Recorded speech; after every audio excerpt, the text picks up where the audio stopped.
Okay, I just want to share one I just took here for a successful scalp, which is pretty cool. This was based on this big push down here. Big push down here. And on this one, what I did is I took the swing low of this candle, the very sharp um, uh, buyer's tail there, very sharp bounce off this buyer's tail here. And then it took a very strong um, run up to the top here, and it started to pull back. And what I did is before the candle had a chance to complete, which happened right here, I went ahead and took the fib tool, right? Took it from the swing low here to the swing high here as this was coming back down again to this 50% level. So you don't always have to do it right off of a candle. You can do it off just about any sharp move that you see. I like this one because it was at the end, okay, of a big downtrend, right? And it had that real long tail candle, 5 minute candle here, plus it was showing additional strength here.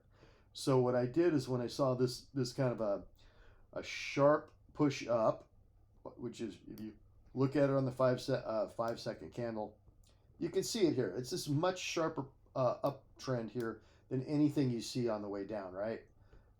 It clearly broke through the 1020 cloud, which is this red cloud here. There was a clear breakthrough there. And so I saw it starting to come down again. You got to be quick. You know, I'm not saying that you don't have to be quick. You do. I measured from the bottom of the move to the top of the move. Okay. Again, like I said, this is more of an art than a science. You have to be flexible in your thinking about this. You have to see that basically what you're really doing is you're trying to find the bottom of a trading range, okay, which is, if you look at the trading range here on the 5 minute candle or even the 15, I'll check it to the 15. Yeah, I mean, there's one spike down under here, but you can see that this level was bounced, this level was bounced, this level was bounced, and so we were right there, right at the bottom of that level here when we came down just now. We were right. If you look at this level right here, and it actually starts right about here. Okay, it bounced once, twice, 3 times with a bit of a tail, and then 4 times, and you can kind of see that that is the bottom of a trading range, and that's what you want to buy, right? You want to buy the bottom of the range. So I saw it come down again and expected it to bounce. It put in that big tail. You can see it on the 15. You can see it on the 5 here. Put in that big tail, right? And and started moving up very sharply, right? It ran up 25 points, right? Then it pulled back, and I put my, as it was pulling back, I put my tool on. So okay, I'll just take this. I don't need to take necessarily a specific candle, because if I had waited till 6:35, I would have maybe missed that retracement, that 50% retracement. So I did get it in front of it a little bit. Now what I did is I saw it hit the line to the tick. Okay, that's always a good sign when you see that. When you see it hit the line, all right, to the tick, that's always a good sign. All right, that's always a good sign. Hit the line to the tick, and then the next thing I did, okay, is I decided I'm going to scalp this with size.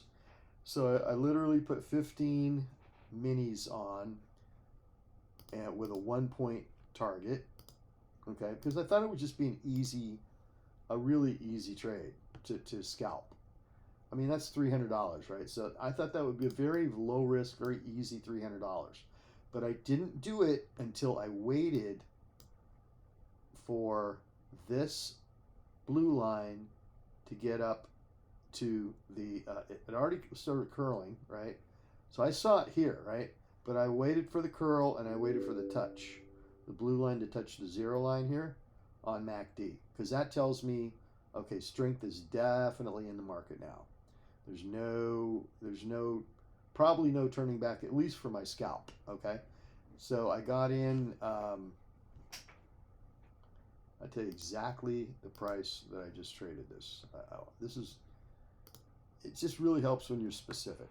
So the entry was at 178 even. So that would have been right there. Entry was 178 even. And can you see, gosh, I can't use the drawing tool. There it is. Okay, can you see that? 178 even. Now see that price, 178 even, coincides with this blue line touching the 0 line. Okay, I waited for that touch. We got a curl, we got a fast cross, and we got a touch. That's when I got in, and right when it did that, it spiked. Okay, and I took it out at 179, which was very easy, a very easy trade. It actually spiked up to almost 181. So it actually went about 3.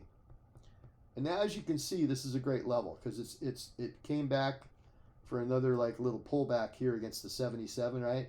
And then it spiked up off that. Now it's really running. So this level was good, and it didn't quite hit. Though if I would have waited till 635, I still would have not hit it in this situation. It did come into the pivot zone, which is just under the 61.8 here, but it didn't hit the 50% again. So I probably wouldn't have taken it unless I was in the mood to take trades off the 77, which sometimes I am. I mean, I know Paul does that hell of a lot. He takes trades off the 77 all the time, but 77 is a good support level too. But you know, again, there's a lot of art. There's probably more art than science in this, and a lot of it's for feel. You got to feel it. We also had a color change in our 1020, 1 minute 1020 cloud, right? It just flipped over from red to green. As you can see, it's been red all the way down, and it flipped right here between these two pullbacks, this double bottom, rising double bottom pullback. So anyway, I took my scalp right there, and I was very happy with that trade because, why? Because we planned out what we were going to do. We saw that we had a nice downtrend. We saw that it was at support. We saw a buyer's wick both on the 5 minute and on the 15-minute chart. Both had buyer's wicks. I flipped over to my fast chart. I saw the nice spike up here, going up like this, and then I saw it start to pull back. At that time, I put my Fibonacci measuring tool on the entirety of the move, from the bottom of the move to the top of the move, and looked to see if it was going to come back and tag the 50%, that dark green line, that 50%. It tagged the 50% line to the tick. That's always a good sign. When it tags it to the tick, that's always a very good sign the bounce is coming up. I waited. I didn't just buy when I saw it tag it. I waited for the MACD line to curl and touch the 0. When I had that, that was my entry area. Okay. Now, the thing about entry areas is that they're often revisited. So this entry area, and when they're revisited, that's often for the real move. Okay. That's not unusual at all. So this entry area was an entry area that was probably good for the real move too. And it's usually revisited briefly, and then you go. And in this case, now MACD's really looking good because it's already breached the 0 line. It's back testing the 0 line. So on the way back up, right, it dips under, and then on the way back up, as it's curling back up again, that's another buy point right there. And as you can see, it really, that's where the juice really started to come into the market. That's where the buyers really started. That right there is institutional buying right there. That is either hedge fund or bank or family trust or some kind of institutional buying is going on here. I wouldn't be surprised if you see the same thing on ES. But anyway, that represents massive shares right there. This size spike candles. So this will probably continue up for a while, but I was happy with taking a scalp with size. Again, 15 contracts, 1 point target, real simple scalp. Like probably the success rate on a scalp like that is probably somewhere close to 90%. So I thought, you know, I wasn't too worried about that trade at all, as long as everything else was lined up. But anyway, that is an example. Again, I just took it just now and I want to make a video about it.